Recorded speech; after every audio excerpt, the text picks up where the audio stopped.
Hello students, कैसे हैं आप लोग। आज हम स्टार्ट कर रहे हैं मैट्रिक्स का नेक्स्ट कंसेप्ट। लास्ट कंसेप्ट में हमने पढ़ा था मैट्रिक्स का मल्टीप्लिकेशन। कुछ क्वेश्चन मैं आपसे डिस्कस करना चाहता हूं। उसका एक क्वेश्चन जो थोड़ा अच्छा क्वेश्चन था, इंपॉर्टेंट था, जो कंसेप्ट क्लियर करने वाला था, a = 1 2 3 और b था हमारे पास 4 5 6। अब हमें मल्टीप्लाई करना था a और b को। तो a का ऑर्डर क्या है 1/3, b का ऑर्डर क्या है 3/1। तो हमें चेक करना है ये मल्टीप्लाई होंगे या नहीं होंगे। तो 1/3 3/1, तो 1/3 3/1 तो चेक हो रहे हैं। अब 1 2 3 4 5 6 मल्टीप्लाई कीजिए। तो रो को कॉलम से करते हैं, तो फर्स्ट एलिमेंट फर्स्ट से होगा, तो 1 × 4 4। सेकेंड एलिमेंट से होगा, 5 2 जा 10। और थर्ड एलिमेंट से होगा, 6 3 जा 18। और इन सब के बीच में क्या लगता है, प्लस का साइन। तो कितना आंसर आ जाएगा आपके पास 10 20 32। और हमें चेक करना है कि हमारा आंसर का ऑर्डर सही है या नहीं है। तो मैंने बताया था कि जो बाकी का बच रहा है 1/1 वो हमारा आंसर का ऑर्डर होगा। ठीक है, रो को कॉलम से मल्टीप्लाई करना है, कॉरस्पॉन्डिंग एलिमेंट्स को, और बीच में क्या लगाना है, प्लस। ठीक है, अब बारी आती है BA की। तो BA का ऑर्डर 3/1 और ये 1/3 यहाँ भी मैच हो रहे हैं। तो B 4 4 5 6 ये B हो गया और A हो गया 1 2 3। यहाँ थोड़ा कन्फ्यूज लगता है कि हाँ ऐसा मल्टीप्लाई करेंगे तो अजीब सा दिख रहा है। ठीक है, यहाँ पर मैक्सिमम मिस्टेक्स होती है स्टूडेंट्स से। एक मिस्टेक यहाँ होती है कि हम यहाँ प्लस लगाना भूल जाते हैं। ठीक है, दूसरी मिस्टेक यहाँ पर होती है, देखिए first row first column, first row first column. तो 4 को 1 से इंटू करेंगे 4। ठीक है, फिर फर्स्ट रो सेकंड कॉलम, मतलब हम रो से पहले सारे कॉलम्स को निपटाएंगे। तो row first row second column, तो 4 2 जा 8। इन दोनों में स्पेस है तो इन दोनों में भी स्पेस। फिर 4 3 जा 12। अब सेकंड रो से सारे, तो 5 1 जा 5, 5 2 जा 10, 5 3 जा 15। फिर थर्ड रो से 6 6 2 जा 12, 6 3 जा 18। और आंसर क्या आएगा 3/3। चेक कर लीजिए 3/3। तो ये तो था हमारा मल्टीप्लिकेशन। तो मल्टीप्लिकेशन को आपको प्रैक्टिस परफेक्ट करनी है। आप चाहे तो एक क्वेश्चन और कर सकते हैं प्रैक्टिस के लिए। आई थिंक ये तो क्लियर हुआ होगा। A = 2 1 1 1 2 1 1 1 2। इसमें आप A² निकालिए, A³ निकालिए, A4 निकालिए। A² कैसे निकालेंगे, आपको पता है। A को A से इंटू करके, A³ कैसे निकालेंगे, A² को A से इंटू करके, और A⁴ कैसे निकालेंगे, या तो A³ को A से इंटू कर लीजिए या A² को A² से इंटू कर लीजिए। ठीक है, इसकी प्रैक्टिस करनी है और ये क्वेश्चन आपको फास्ट करना है। ठीक है, पहले आराम से कीजिए, सॉल्यूशन भेजिए, चेक कराइए, उसके बाद आपको 5-6 बार फास्ट रिपीट करना है। ठीक है, आई थिंक ये क्लियर हुआ होगा। इसको पॉज करके नोट कर लीजिए। अब मैट्रिक्स मल्टीप्लिकेशन के बाद आता है इसके थ्योरेटिकल क्वेश्चन। थ्योरेटिकल क्वेश्चन में आपको ध्यान रखना है बस, जैसे सपोज कर लीजिए इधर लिख रहा है टेबल, चेयर और पेन, कुछ इस तरह का मैट्रिक्स है कुछ। तो जब आप मल्टीप्लाई करें तो ध्यान रखना टेबल से मल्टीप्लाई होना चाहिए, चेयर से, और पेन से। वही हम इसको इससे मल्टीप्लाई करते हैं, इसको इससे करते हैं, इसको इससे। तो टेबल का मल्टीप्लिकेशन टेबल से होना चाहिए, चेयर का चेयर से, और पेन का पेन से। तो थ्योरेटिकल क्वेश्चन में आप ये चीज़ ध्यान रखिएगा। ओके, एक होती है सब मैट्रिक्स, अपर ट्राइंगुलर और लोअर ट्राइंगुलर। तो ये आप मॉडल से पढ़ेंगे तो उस वहाँ से क्लियर हो जाएगा। सब मैट्रिक्स मतलब किसी मैट्रिक्स की रो या कॉलम हटा दीजिए तो सब मैट्रिक्स बचेगा। ठीक है, अब हम नेक्स्ट कंसेप्ट पे आते हैं जो हमारे ऑब्जेक्टिव के अकॉर्डिंग इंपॉर्टेंट है, दैट इज डिटर्मिनेंट।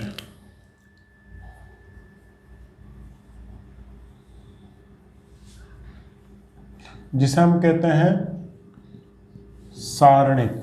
ठीक है, ऑब्जेक्टिव के अकॉर्डिंग ये इंपॉर्टेंट कंसेप्ट है। डिटर्मिनेंट क्या होता है, जैसे सपोज कर लीजिए A कोई मैट्रिक्स है 1 2 3 4। ठीक है, मैट्रिक्स एक ग्रुप ऑफ नंबर्स होता है जो रेक्टेंगुलर अरेंजमेंट में अरेंज होता है, रेक्टेंगुलर।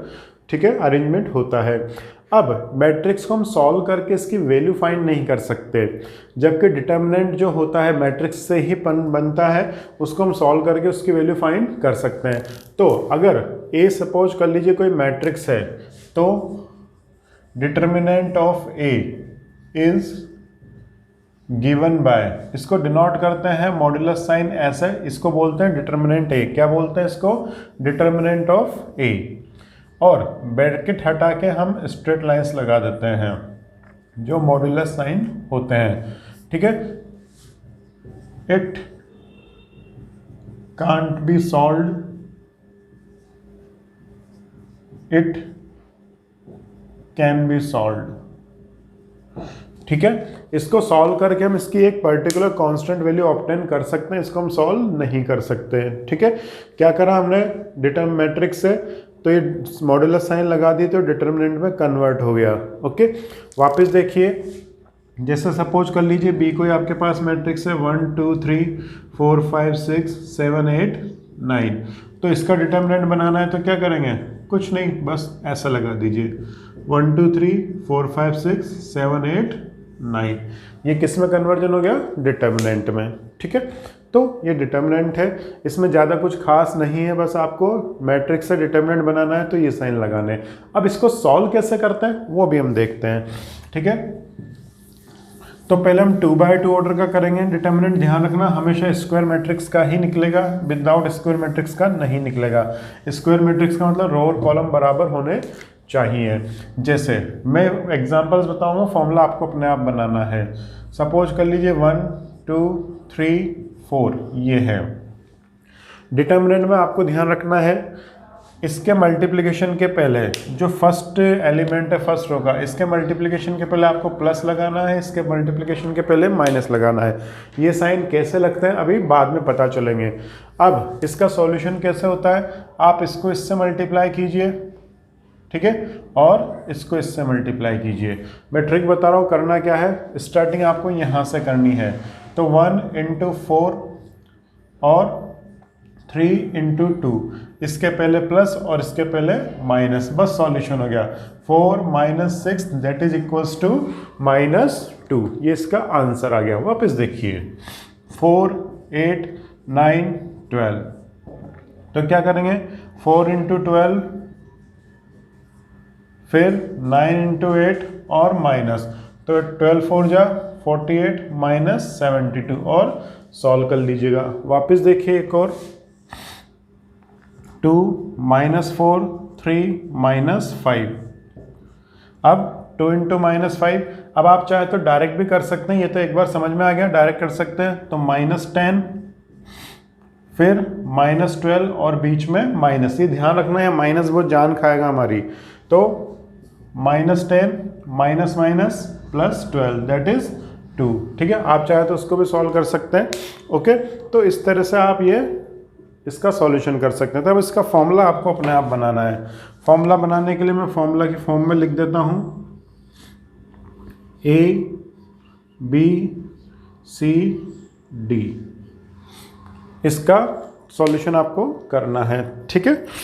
अब देखिए ये तो था 2 बाय 2 का। अब हम डिस्कस करते हैं 3 बाय 3 का डिटर्मिनेंट। इसके क्वेश्चन मैं आपको साथ में दे दूंगा, इसको पॉज करके नोट कर लीजिए।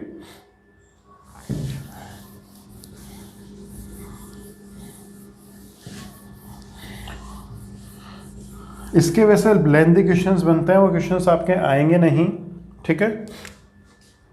जैसे देखिए 1 2 3 4 5 6 7 8 9, हम इसको सॉल्व करना है, ठीक है।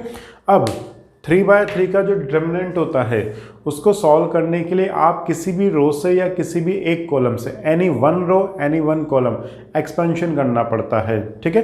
एक्सपेंशन करने का प्रोसेस क्या होता है वो भी देखिए। फिलहाल हम फर्स्ट रो से कर रहे हैं, आगे किससे करना होता है वो भी हम देखेंगे, ठीक है। तो इसके भी वही साइन ध्यान रखना, इसके पहले प्लस लगेगा फिर माइनस फिर प्लस, ऐसे, ठीक है। इसकी एक ट्रिक है, जैसे आपको प्रैक्टिस हो जाएगी फिर आप डायरेक्ट कर सकते हैं, कोई प्रॉब्लम नहीं है। डायरेक्ट कैसे होगा वो भी मैं बताऊंगा। जैसे देखिए 1 है तो 1 लिख लिया और ऐसा डिज़ाइन बना ली डिटर्मिनेंट की, ठीक है। फिर 2 है, 2 के आगे कौन सा साइन है, -2 और ऐसे डिज़ाइन बना ली। फिर 3 है तो +3 और ऐसे डिज़ाइन बना ली। ओके, अब करना क्या है, 1 से जाने वाली रो और कॉलम को छुपा लीजिए। 1 से जाने वाली रो और कॉलम को छुपा लीजिए। तो क्या दिख रहा है आपको, 5 6 8 9, तो ये ऐसा का ऐसा ही लिख दीजिए, 5 6 8 9 लिख दिया। अब देखिए 2 से जाने वाली रो और कॉलम को छुपा लीजिए। ठीक है, तो क्या दिख रहा है, 4 6 7 9, ये ऐसा का ऐसा लिख लीजिए, 4 6 7 9। अब सिमिलरली 3 से जाने वाली रो एंड कॉलम को छुपा लीजिए। क्यों, तो क्या दिख रहा है, 4 5 7 8, तो यहाँ पर क्या लिखेंगे, 4 5 7 8। बस सॉल्व हो गया।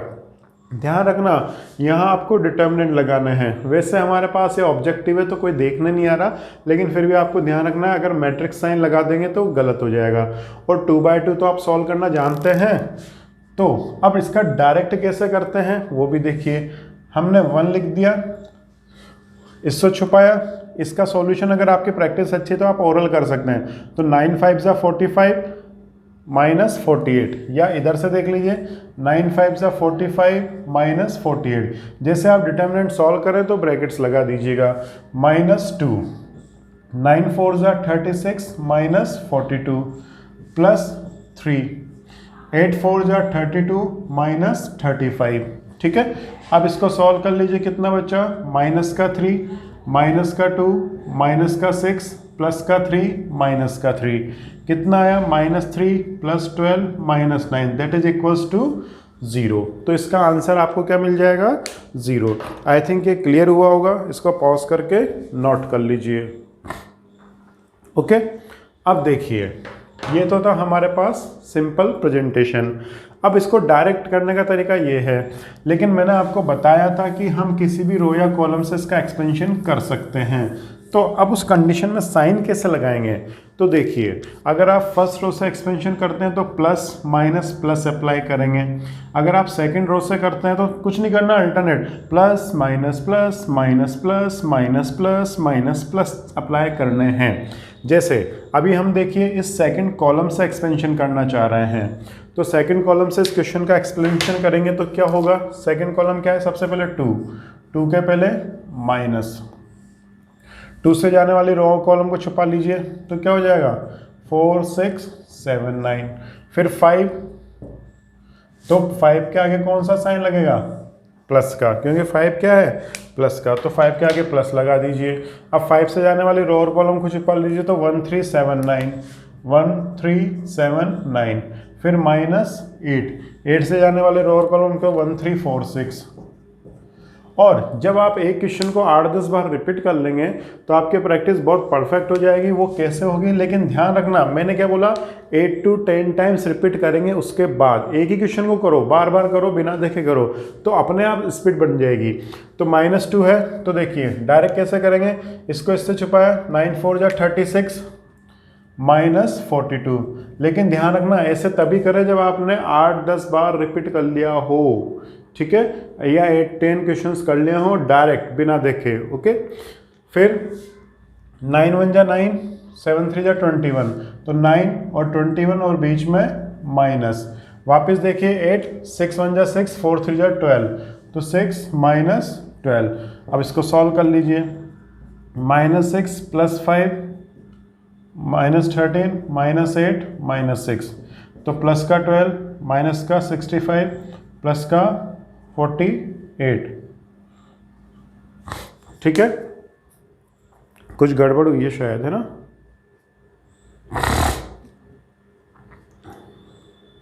-6 सॉरी, यहाँ -12 आएगा। ओके, और यहाँ पर भी गड़बड़ है, 12 60। ठीक है,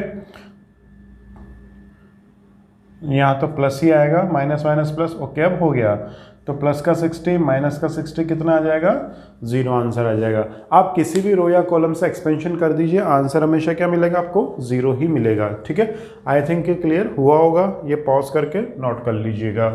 अब हम एक क्वेश्चन और करते हैं जो आपको बताएगा कि आपको करना कैसे है। तो देखिए 2 -3 -8 5 0 -4 -9 4 0। अब देखिए इसको अगर हम फर्स्ट से एक्सपेंशन करेंगे तो हमें 2 का लिखना पड़ेगा, -3 का लिखना पड़ेगा, -8 का लिखना पड़ेगा। लेकिन हम इसको लेते हैं किसको, थर्ड कॉलम को। कारण क्या है, इसमें ज़्यादा जीरो आ रहा है ना, तो ज़्यादा जीरो आने से जीरो से किसी को मल्टीप्लाई करेंगे तो उसका आंसर डायरेक्ट क्या आ जाएगा, जीरो। तो हमें लिखने की ज़रूरत नहीं पड़ेगी। तो सीधा आंसर क्या आ जाएगा आपके पास, -8। तो -8 से प्रेजेंटेशन करेंगे, अब प्लस माइनस प्लस, तो प्लस माइनस माइनस हो गया। अब इससे जाने वाली रो और कॉलम को छुपा लीजिए, तो 5 8 -9 4 और -0 +0, तो बस डायरेक्ट आंसर आ जाएगा। 5 4 जा 20 -72। इसको सॉल्व कर लीजिएगा, ठीक है। तो आपको प्रायोरिटी देनी है किसको, जिसमें ज़्यादा जीरो आ रहे हो तो जल्दी सॉल्यूशन होगा। ओके, तो इसको पॉज करके नोट कर लीजिए। एक सबसे वेल नोन क्वेश्चन जो बनता है वो ये है, singular matrix. If A is a square matrix and its determinant equals to 0। इसमें खास बात यह है कि उसका डिटर्मिनेंट क्या होना जरूरी है, 0 होना जरूरी है। तो इसे हम क्या बोलते हैं, सिंगुलर मैट्रिक्स। और अगर डिटर्मिनेंट 0 नहीं है तो ये क्या हो जाएगी, नॉन सिंगुलर मैट्रिक्स, ठीक है। जैसे आपसे क्वेश्चन में ये पूछ सकता है कि सपोज कर लीजिए ए कोई मैट्रिक्स है, 5 6 5 6। अब बताइए ये मैट्रिक्स सिंगुलर है या नहीं है। तो आपको सिंगुलर चेक करने के लिए क्या निकालना पड़ेगा, इसका डिटर्मिनेंट। तो डिटर्मिनेंट निकालिए, तो डिटर्मिनेंट निकालेंगे तो 6 5 जा 30, 6 5 जा 30 -0 आ रहा है। तो इसका मतलब ये कौन सी मैट्रिक्स है, सिंगुलर मैट्रिक्स है। अगर 0 नहीं आता है तो ये क्या हो जाएगी, नॉन सिंगुलर मैट्रिक्स। ये क्वेश्चन आपके बन सकता है, ठीक है। आई थिंक ये क्लियर हुआ होगा, तो इसको पॉज करके नोट कर लीजिए। ओके, नेक्स्ट इंपॉर्टेंट क्वेश्चन बनता है, वैसे तो ये ऑब्जेक्टिव के अकॉर्डिंग ज़्यादा खास नहीं है, लेकिन फिर भी आपको ध्यान रखना है। Symmetric and skew symmetric matrix. Symmetric matrix आपको समझ में आ ही गया होगा। सिमेट्रिक क्या होता है, मेरे को बताइए, ये वाली लाइन सिमेट्री में है या नहीं है, इस ग्रीन लाइन के नहीं है। क्यों नहीं है, क्योंकि इधर पार्ट ज़्यादा है, इधर पार्ट कम है। सिमेट्री में कब होगी, जब मैं इनको दोनों तरफ लेवल क्या कर दूं, इक्वल कर दूं, ठीक है। तो ये क्या लगेगी आपको, सिमेट्री में लगेगी।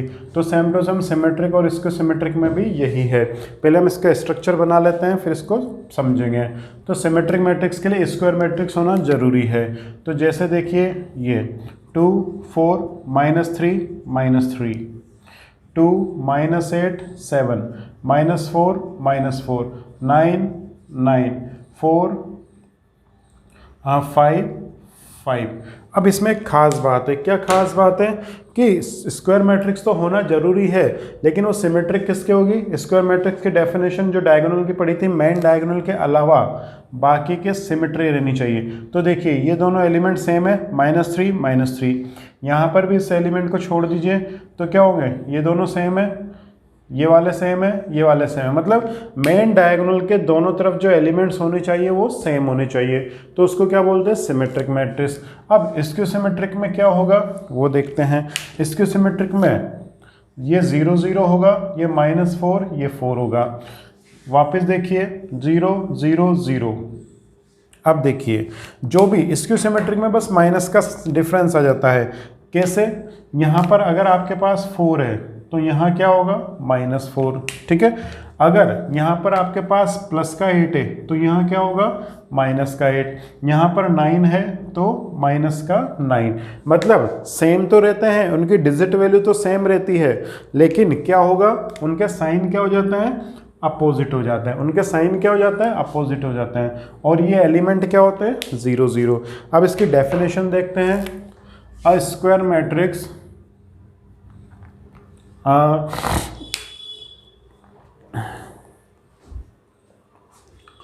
चलिए चलो ब्लू से लिख देते हैं।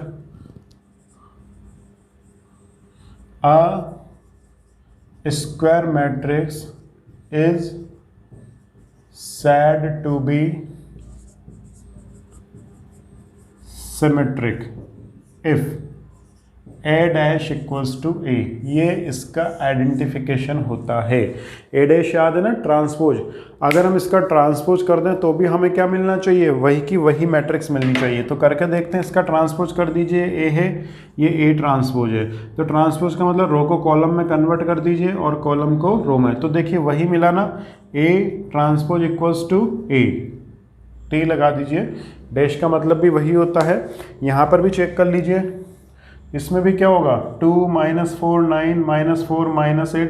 आपको लगेगा ही नहीं कि मैं ट्रांसपोज कर रहा हूँ, मैंने वैसा का वैसा ही लिख रहा हूँ। तो इसका ट्रांसपोज करेंगे तो सेम ही आएगा, तो उसको क्या बोलते हैं, सिमेट्रिक मैट्रिक्स। ओके, अब एक डेफिनेशन और होती है, वो भी हम देखते हैं। आइडेंटिफिकेशन वही पूछा जा सकता है, for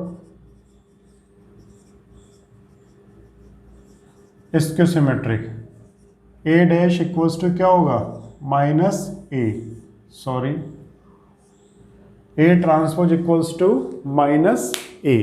a transpose equals to -a कैसे, देखो सपोज कर लीजिए आपके पास ये है a, इसका ट्रांसपोज कीजिए, तो इसका ट्रांसपोज करेंगे तो 0 4 की जगह क्या आएगा, 0 - 4 और 4 0। अब यहाँ पर माइनस था, यहाँ पर प्लस हो गया। इसमें से हम क्या करते हैं, माइनस कॉमन ले लेते हैं। तो माइनस कॉमन लेने का मतलब क्या हुआ, जहाँ पॉजिटिव हुआ नेगेटिव हो जाएगा, तो जीरो तो जीरो रहेगा, ये नेगेटिव हो जाएगा, जो नेगेटिव है पॉजिटिव हो जाएगा ये। और देखो ये किसकी वैल्यू है, एज इट इज़ एक ही है ना, तो क्या आ गया हमारे पास, A T equals to -a। तो ये कौन सी सिमेट्रिक हो जाएगी, इसकी सिमेट्रिक। ध्यान रखना सब में माइनस कॉमन आ जाना चाहिए, मतलब एज इट इज़ बनना चाहिए तो ही होगा, अगर एक का भी साइन अलग आ रहा है तो नहीं होगा। अब देखिए इसकी जो दूसरी डेफिनेशन है वो लिखते हैं, इसके लिए A I J equals to A J I for all I and J, ये रूल भी होता है, ठीक है। A I J equals to A J I for all I comma J, ठीक है। अब देखिए कैसे है, ओके चेक करते हैं। ये क्या है, A11, तो A11 आई जे बराबर है, तो A11 उधर लिखो, बराबर बात एक ही है। इससे नहीं समझ में आएगा, इससे आएगा। ये कौन सा एड्रेस है इसका, A21।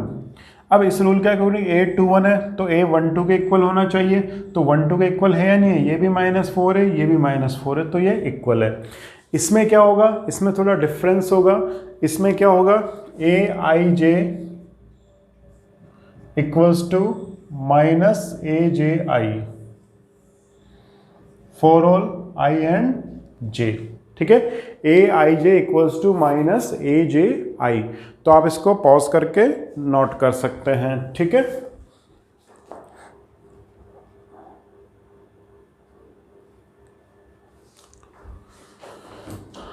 आपको ये लग रहा होगा कि इसमें जीरो क्यों आता है, जीरो इसलिए आता है क्योंकि अगर आप A11 आई की वैल्यू जे रख देंगे, यहाँ पर क्या होता है 1122 एड्रेस होता है, तो देखिए A11 इक्वल्स टू -A11, इसको इधर लाएंगे तो क्या हो जाएगा 2A11 इक्वल्स टू 0।